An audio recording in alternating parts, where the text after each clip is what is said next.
আসসালামু আলাইকুম এভরিওয়ান, কেমন আছেন সবাই? আশা করছি সবাই ভালো আছেন। আমার নতুন আরেকটি ভিডিওতে সবাইকে স্বাগতম জানাচ্ছি।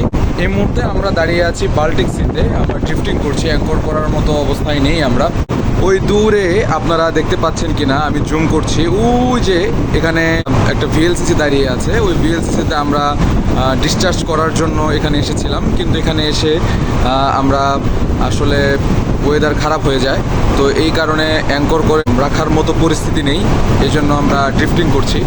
তো আমি যদি আপনাদেরকে একটু আজকের ওয়েদারটা দেখাই, তাহলে আপনারা বুঝতে পারবেন যে কী পরিমাণ আজকে ওয়েদার খারাপ।